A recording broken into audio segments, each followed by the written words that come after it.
Hey everybody, I'm Natalie. And I'm Max. And we're cruising Israel for ILTV. Max, have you ever noticed how many bats fill up the night sky? It's weird, yeah, they fly like a bird, but bats are actually a mammal. It's really weird. Yeah, it is very weird. But why do you think I brought up the subject of the bats? Uh-oh, I think we're probably going to go to some kind of bat veterinarian or bat zoo or bat thing. Well, it's actually a bat sanctuary. I met a wonderful lady that actually cares for these bats as if they're her own. Well, we gotta see that. Yes, Let's we do. do it. Perfect for our show. Let's go. Which creatures of the night have bulky eyes, pointy ears, have a taste for fruit, and love to hang upside down? I'm talking, of course, of a fruit bat. Fruit bats can be found all over the country of Israel. They fill the night sky and consume large amounts of fruits. Unfortunately, many of them are facing problems due to human activity and the destruction of their habitat. One woman decided to put all her efforts into protecting these bats by housing hundreds in her very own home.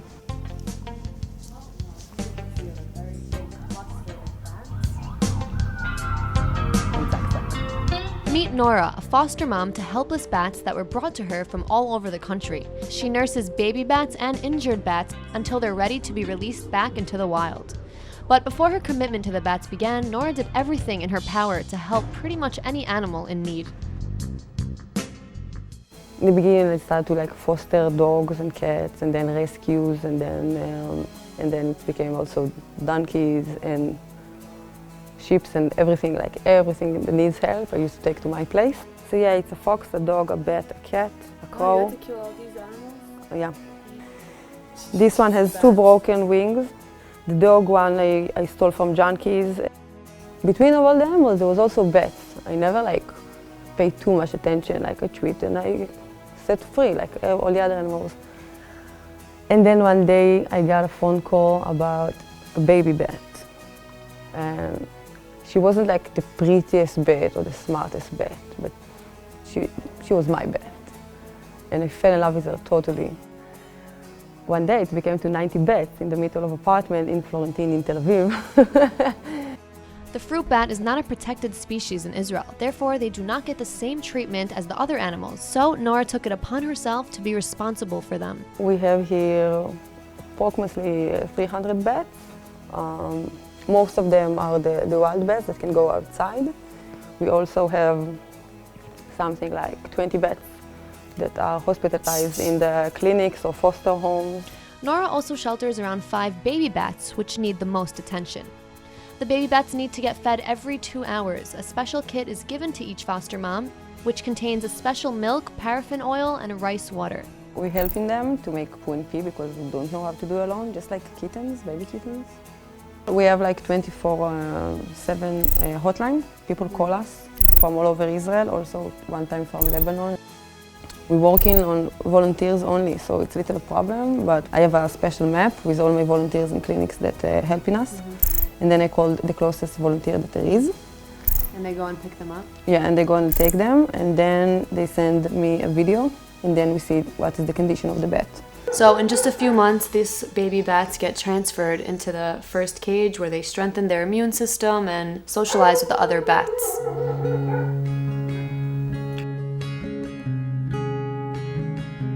The injured bats are kept in a bigger cage and must be tended to during most hours of the night. Someone has to be here all night long and just give them more and more food. Also, they eat at least 3 types of different fruit every night. Sure, we have 3 types of cages. This cage is actually for the crippled bats. They got wounded so hard, so we can't release them to nature. If we release them, they will die. Bats are very social animals and like to huddle closely together for protection against predators and to keep warm. So this is the cage that actually they can go outside and inside when they want to. It's called soft release. This is Zak Zak, yeah. Zak Zak is an older bat which made her way to the sanctuary exhausted from the winter. With cataract in both eyes, Zak Zak doesn't have much of a chance in the wild. This is why, by the way, she doesn't go out. She has the windows. All the bats here in this cage has a window that open to them 24/7. And then they can choose if to go outside or inside. And I think she recognized that she will not survive outside, so this is why she doesn't go outside. There are approximately 32 species of bats in Israel alone, and only one type of fruit bat. The fruit bats actually have a lot of problem in Israel because they consider it to be a pest. People poison them illegally. And no one likes them. This is the main problem with animals, especially with those animals. When people doesn't like them, it doesn't help them. The thing about bats is that humans have this misconception towards them because we don't know much about them. They're dark creatures of the night. So, what are some of the benefits that they bring to us, to the planet? There is actually a special tree, the baobab trees, that are holy to the Africans. And this tree can only grow after a bat ate the seeds. Really? Yeah. And we have in Israel 3 trees like this in the En Gedi. They're like considered the biggest tree in Israel. And it's because of the bats. So it sounds like these bats are actually a necessity in Israel. It's very beneficial to life here. Yes, and they're just cute. People just don't know it. They're cute. They're like dogs. I have one bat, my baby bat, used to be a baby, orphan baby that I raised. His name is Clyde, and he lives like in the open cage. He can go outside. He's a wild bat, acting like a normal bat, but when I call him, he come to me, sit on my shoulder and start licking me. They're like dogs. They recognize the people to give them treatment. They're amazing.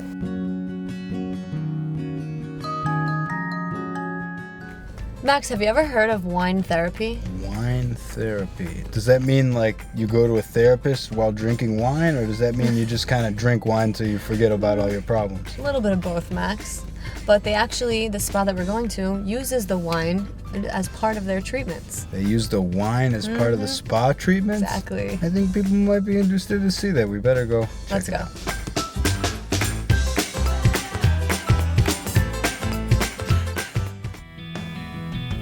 We all love to enjoy a glass of wine at the end of a long day, but have you ever thought of bathing in it? Today we came to Yama Spa Bed and Breakfast in Zichron Yaakov, where they incorporate the antioxidants in wine to nourish the skin.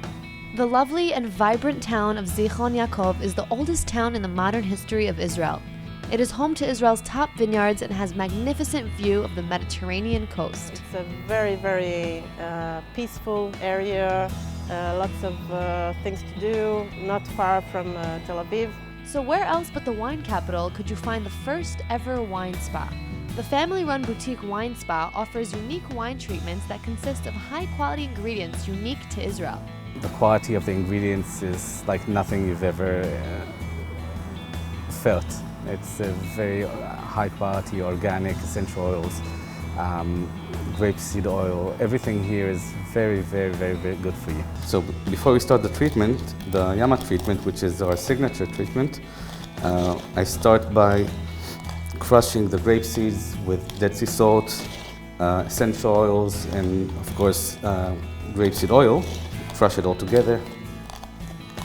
The materials are locally sourced from the Carmel Winery and the Dead Sea. It starts with a half an hour massage, normal massage with grapeseed oil. The thing is that we're a wine spa, so everything has to do with wine and grape seeds that are very rich with antioxidants, polyphenols, resveratrol, a lot of good anti-aging stuff. The heat from the hot stones help the muscles to relax and improve blood circulation. Amit then began to exfoliate the skin with all-natural body scrub. The scrub is intended to remove all impurities and dead skin, leaving the skin feeling fresh and revitalized. So after your body is all oiled up and the muscles are ready in the skin, we open the pores with this combination of grape seeds and Dead Sea salt. The movements are always circular and fast.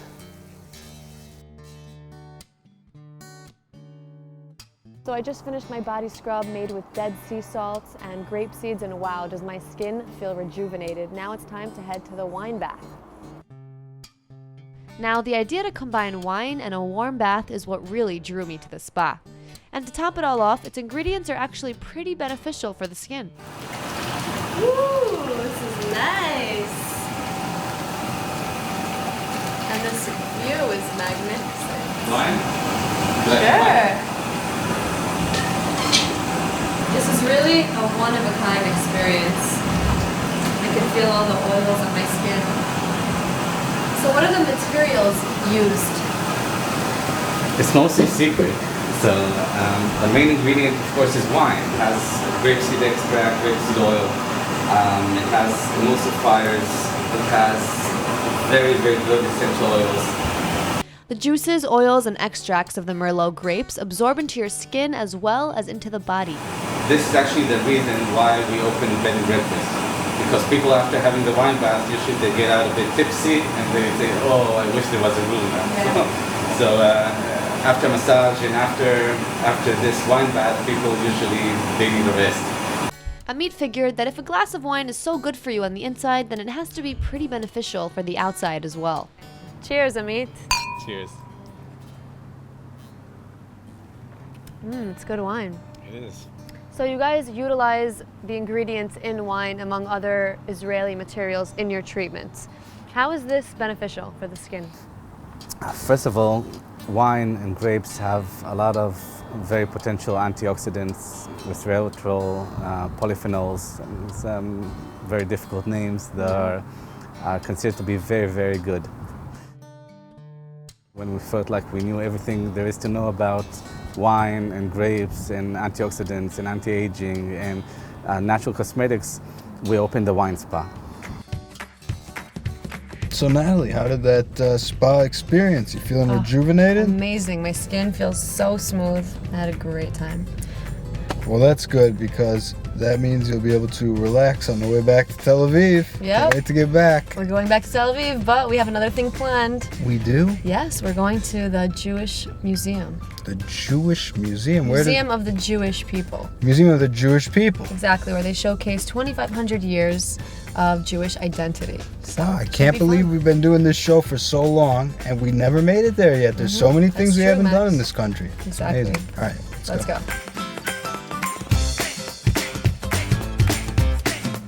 The Jewish people have a very long and rich history. Today we're about to travel through time and explore the different Jewish communities from around the world at the Beit HaTzaftifot Museum of the Jewish People.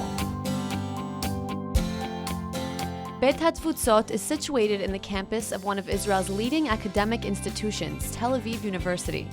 The museum covers 2,500 years of history of the Jewish people and shows how the communities evolved and grew so uniquely.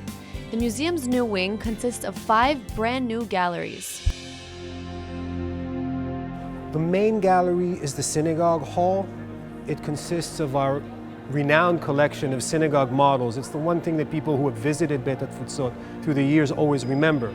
So now these synagogue models, one of which you can see behind me, this is the synagogue in Zabludov, Poland, which was a wooden synagogue that was burned by the Nazis in World War II.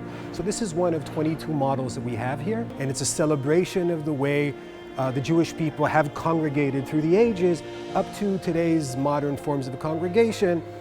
Kabbalat Shabbat on the beach in Tel Aviv is a modern form of congregation, so we have that as well. This is a good place to note that Beit HaTfutzot is about a very open, pluralistic outlook of what it is to be Jewish and what Jewish identity is. The first gallery we went to visit is called Operation Moses, 30 years after. Operation Moses refers to the evacuation of the Ethiopian community from Sudan. The exhibition is not so much about the operation itself, but what has transpired since, what their life looks like in present day. Each booth in the exhibit plays 2 short video clips, each one with a different perspective about critical topics in the community, such as racism and intermarriage. What are some of the hardships that the Ethiopian community went through when coming to Israel? So it started in the early 1980s when the Jewish community in Ethiopia was persecuted by the local government. And then throughout their decision to come to Jerusalem and Zion, Israel, they actually left their communities, they left their belongings, they left the villages and started walking through mountains and deserts for days and months without maybe food, without the right equipment, all the way reaching to Sudan, and even there waiting in refugee camps between 3 months and 3 years. So in that event, they had a lot of losses on the way and a lot went missing. I think it's very important that this exhibition is spreading awareness of the hardships that the Ethiopians went through and about their culture, because not many Israelis are so aware. Yeah, and they don't always get a big opportunity, or they don't get opportunity to tell their story or to be heard in this way. The Ethiopian Aliyah has taken over 25 years. They were taken out of Sudan with the help of the Mossad in a massive airlift to Israel. The second exhibition we went to see presented the life and the influences of artist Bob Dylan. Through film, pictures, and music, the museum exhibits all of the different sides that is Bob Dylan. Bob Dylan has released officially 36 studio albums in his 54-year-long career. He's a real one-of-a-kind artist. So Bob Dylan was a very influential artist, and he was Jewish on top of everything. So what are some of the things about Bob Dylan that this exhibit features? So first of all, it was first to know that his name, or his Jewish name, is Shabtai Zimmerman. Wow. It's not a very known name around maybe people who Shortened it. It's a cool name. for Bob Dylan. And this exhibit actually celebrates his life not in a chronological way, but in different areas of his influence. So we have Bob Dylan as the revolutionary. We have Bob Dylan influencing other artists, Jewish, non-Jewish obviously, but just around the world for years and years and years. And we have Bob Dylan questioning his relationship with Israel and Judaism, just questioning, and I think that's a main part in the museum about this constant looking for meaning. Bob, or should I say Shabtai, came from a fairly observant Jewish family but had a real complex relationship with his Jewish identity. He influenced many leading Israeli artists and even won a Nobel Prize in literature. The museum also showcases the many Jewish heroes throughout our history in 8 different categories in the Children's Gallery. The Inspirational Gallery encourages visitors to explore the qualities that make them a hero. What does it mean to be a hero? What does it mean to be a trailblazer? These questions are explored through interactive and fun games. But the exhibitions are not the only thing to see in the museum. Most people know that you can come here to research your family roots, your family background. We have 5 extensive databases that we've been accumulating and nurturing for decades. Genealogy, which is family trees, photographs, communities with information about 4,000 Jewish communities existing and no longer existing, music with 25,000 pieces of recorded Jewish music, and family names, the meaning and origin of Jewish family names. So for those of you who want to explore the extraordinary story of the Jewish people, Beit HaTfutzot is the place to do it. Max, I know how much you love those vegetables and the fresh salads. So we're going to a restaurant, and I got to assume you're saying they got some good vegetables, but I'm hoping that they'll be served alongside a nice steak, maybe a schnitzel, a piece of fish, some meatloaf. Sorry, buddy, but we're going to a vegan restaurant. We're in Tel Aviv. What do you expect? Vegan restaurant. Okay, well. I promise you're gonna like it. They use creative ideas to make these dishes. So. Well, if they can make me like a meal that doesn't have any meat, then they've done a good job. So maybe we should go check it out. Check it out.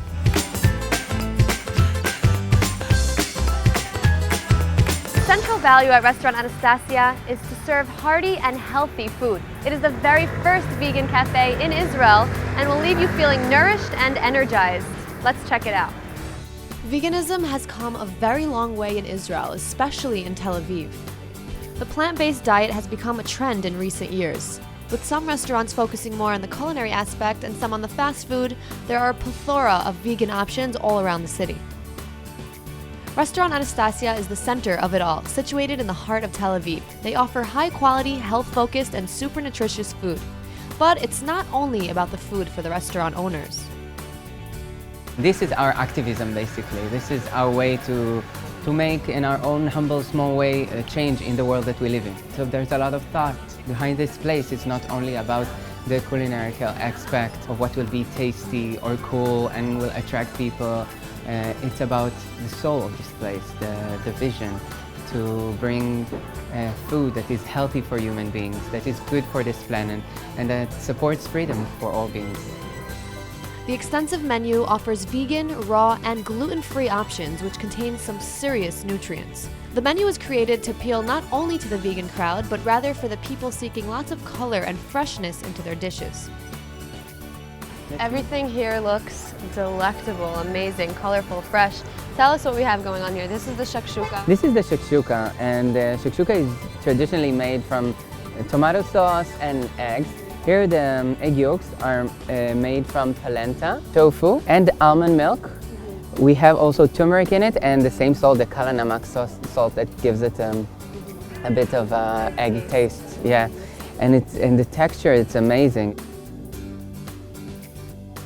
I hope you like it. I kind of made a build-up. It does taste like eggs. Yeah, it's weird, huh? Very, very similar. Yeah. And it doesn't have cholesterol in it, so it's really nice. And it will not damage your skin, because sometimes eggs are really... Oh, there's so many different benefits. Yeah. And for those of you who cannot get enough of cheese, at Restaurant Anastasia, you can order a platter of just that.